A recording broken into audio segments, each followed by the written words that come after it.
So Ben Barch, who's been subbing in for Aaron Banks at guard, he suffered a high ankle sprain and he is likely going on IR. So that's a bit of a shame for Ben Barch. Not even a bit. It's a huge shame for Ben Barch.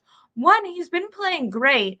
And I wonder, even once Aaron Banks cleared concussion protocol, if Kyle Shanahan would have kept him in the lineup. He's been playing better than Banks had. And next year, Banks is going to be a free agent and probably going to get paid just because he's an offensive lineman. And the 49ers have Ben Barch under contract. So I think they'd rather keep him because he's obviously going to be a cheaper player. I don't think they're going to re-sign Banks.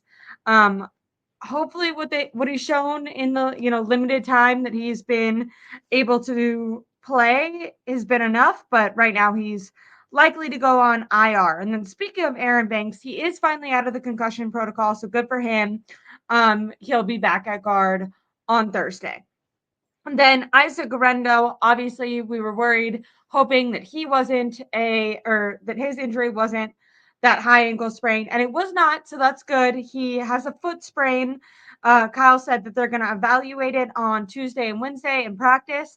Now, Tuesday's their only actual practice. Wednesday's more of a walkthrough, obviously, since they have the game on Thursday, but Kyle did say if there was a practice today that Isaac Guerendo would not be able to participate. So his foot is bad enough that it would keep him out if the team was meeting today, but they're not going to make a decision until Thursday based on how he responds during practice, but they are hopeful since it's more of a foot sprain versus that high ankle that they were worried about. I don't think the 49ers beat the Rams without Isaac Guerendo. I'm not even sure. It's hard to see because I feel like the Rams could be an easy win, and also these champion or these in division games are usually hard. But I can't believe the Rams put up 44 on the Bills yesterday.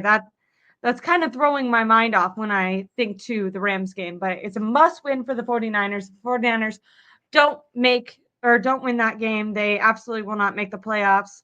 Even if they win that game, they actually right now only have like a 3% chance of winning the playoffs. If they win every game from here on out, including the Lions game, they only have a 53% chance of making the playoffs because right now they're relying on other teams to win and lose to get in because they've really dug themselves into a hole. But Isaac Guerendo, foot sprain, good that it's not a high ankle. Then D Winters was also out. He is going to be day to day with an ankle. So there sounds like he should be able to go. Same thing with Malik Mustafa. He's day to day with a chest and shoulder injury, but they are anticipating that he'll go on Thursday. Which is awesome. Malik Mustafa has been just a pleasure for the 49ers. Kyle Shanahan was asked, Clutch Gene Sports. So Marco, for you guys who don't know, we usually do a show. He says, "What's up? We got to do a show before Thursday, maybe Wednesday, because tomorrow I have my show with Tom. Well, I'll text you after. But everyone, subscribe to Clutch Gene Sports and subscribe to my channel to see us talk later this week." Malik Mustafa has been incredible, and he's a rookie. And Kyle has been very anti-playing rookie, and he was asked today, why did you decide to start the starting safeties going into the Bears game were Malik Mustafa and Talanoa Hufanga instead of Jair Brown? And basically, Kyle said, with Hufanga's history with this team, the energy that he can bring, and also his communication, that it was there's no shot that they weren't going to play Hufanga as soon as he was healthy. And then he basically just said Malik Mustafa has been playing better than Jair Brown, and he earned his opportunity to continue to be on the field. Obviously, we saw Brown get some snaps when Mustafa was out or just in the 3-man sets. But I don't know. I was proud of Kyle Shanahan because there's been plenty of opportunities where the better player who's younger is on the bench because Kyle is married to a guy who knows his system better.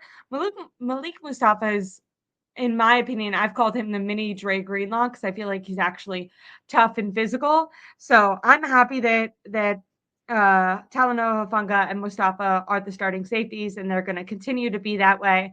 I think, and Kyle said this, Kyle said that having Hufanga back really brought the energy, but also communication with the defense, getting people in line. He's brings that veteran presence, which is great. And then Mustafa is just such a hard hitter and really assignment sound. I think he's been maybe the best rookie. I would think this is the best. Is Malik Mustafa or Dominic Pooney? I guess that's hard because Pooney's obviously held up well on the offensive line. I'm gonna put my money on Mustafa. I think he's been the best draft pick of this year. Then Dre Greenlaw, this is the good news. There's a chance that he's going to play against the Rams if he's feeling good on Tuesday and Wednesday, but they won't make a decision until Thursday. They've been eyeing in on this Rams game. They originally were eyeing in on the Bears game, but because of the quick turnaround, they didn't want to put Greenlaw through the car crash of a football game, only give him one day to, a short week to heal and then put him back out there. So Fred Warner was asked about this yesterday. He said he can't wait to have Greenlaw back and basically made it sound like it's a guarantee that Greenlaw is going to be back. However, Kyle Shanahan, and I don't know if this is sportsmanship, trying to not, just guarantee it for Sean McVay to be able to scheme against, or if he's just, trying to do the right thing by Dre Greenlaw in case he doesn't, feel up to go the next 2 days.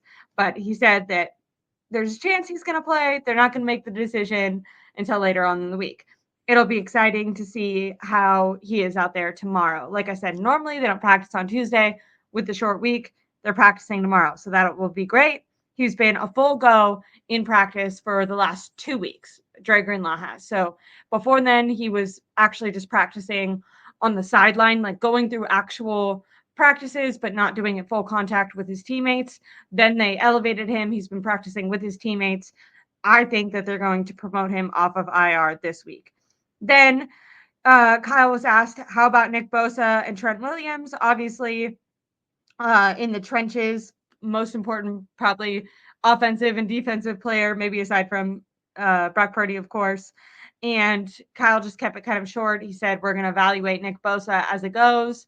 Trent Williams, we've seen no improvement, but the same with Nick Bosa. So honestly, the way that sounds makes me feel like maybe Kyle's a little bit more optimistic on Bosa, which would make sense. Bosa was doubtful up until right before the day before the game, and Trent Williams was actually ruled out on that Friday. So he was ruled out a full day earlier. Like I said, he's suffered from multiple high ankle sprains, multiple ankle sprains, and a couple weeks ago when asked, because he at first he was questionable to play, and then all of a sudden, bam, 2 weeks in a row he missed games. Kyle was asked about that, and he basically just said the swelling isn't responding in the way that you would typically think an ankle would. I'm wondering if that's because of the reoccurring injuries. Maybe it's not, what I think when you're on your 10th ankle sprain, it might heal a little differently than your first ankle sprain, especially if there's like beat up cartilage and stuff like that. Trent Williams was in the building today getting rehab, so that's good for him. Obviously rested it this weekend. Hopefully he'll be able to go, but I don't know if I would count on it. Now, Jalen Moore, surprise of the season, has actually been playing great in his step. I don't know what's going on. Jalen Moore had a couple opportunities last year, and every time he was in the game, you would hear his name. And that's the thing with offensive linemen. If you're hearing their names during the game, that means they are committing a penalty and making a mistake. But things around Jalen Moore have been quiet. He's played very, serviceable. I'm not saying he's on Trent's level, but he hasn't given up a big sack or a big play. He's been doing okay in Trent's place, so that's good for Trent and his ability to heal, and for the 49ers, who are obviously relying on him. Obviously, there was that one big hit towards the end of the game that Purdy, got demolished by the Bears, but I think that was less on the offensive line. Maybe it was a little bit on the offensive line. I'm okay if you're going to give up a couple QB hits a game. Like even Trent Williams will occasionally do that. The problem is when you're giving up multiple. Like look at Caleb Williams, who had 7 sacks. I think there was 4 in just the first half. That's when it gets ridiculous. But 1 or 2 every other week, that makes sense. Nick Bosa, like I said, he's going to be evaluated as the week goes with that hip and oblique injury. I'm wondering if he'll go this week. I think if they would have lost to the Bears, Bosa would have taken himself out for the season. he already tried to push it when he had one side of his hip and oblique injured, and then he injured the other one worse by relying more on that, trying to lean off of his injury. He ended up re-injuring he ended up injuring the other side. But I think because they beat the Bears, I think he'll try to play, because I think Nick Bosa, if this team can go on a run, he wants to be a part of it. If the team is ruled out of the playoffs, I think Nick Bosa won't. I think he'll prioritize himself. I obviously love Nick Bosa, and I think he's a great player, but I do feel like he's more of an independent contractor than like a team guy. Like, he's not gonna, if he's injured and the team's ruled out, I don't think he's gonna put his body on the line. But if the team has an opportunity to make it in the playoffs, I think he will put his body on the line. I'm not trying to say he's selfish. I don't just think the way that him and his family works, that they're kind of more like that. Also day to day is Demetrius Flanagan-Foles with a knee injury. And then, like I said, Kyle was asked about Hufanga. He said he loved having him back. His communication was vital to that defense. He also mentioned his tackling. When we think about the 49ers and what they've been struggling with this year, it is tackling. So it was great to have him back. He said that they went with Mustafa and Hufanga because Mustafa has played so well, he's earned his opportunity, and Hufanga's prior history made it a non-question. He was asked, like, oh, do you feel like Jair Brown is having a down year? The way that it was phrased was pretty cookie cutter by Jennifer Lee Chan. And Kyle said no, like, I think he's playing just as well, which I completely disagree with. I think Jair Brown is doing way, way worse. Like, if there's someone on this team that is missing Steve Wilkes, I think it's Jair Brown, maybe even Charvarius Ward, although it's hard to know, like, is he having more of a down year because of everything going on off the field, which obviously my prayers go out to him for that. But yeah, Jair Brown really missing Steve Wilkes. 49ers, however, don't really miss Jair Brown because Mustafa and Hufanga are on the field and playing better than he did, even in his best year. Then injury update for Brock. He has no lingering issues from that big hit he took. If you guys remember, he was kind of hit this way. Then he has like 3 different guys. He falls basically with his back on the ground, but his knees still up in the air. He stayed down on the ground for quite some time and then actually took himself out of the game for just one play before going back in. Now, obviously, he finished out the game, but when adrenaline wears down, sometimes issues pop up. So Kyle was asked, hey, did anything pop up for Brock? Brock came in today, did his normal, lifting and rehab, talked to a trainer, said he's all good. So that's great for Brock.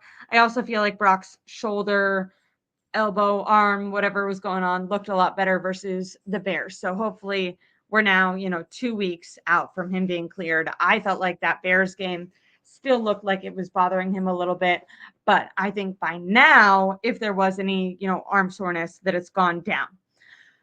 That's it for injury updates. So that, like I said, some good news, some not so good news with, the Ben Bartch going on IR, but Aaron Banks getting promoted.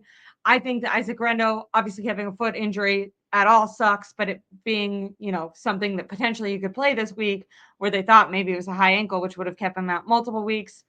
Very important. The 49ers need to win this game.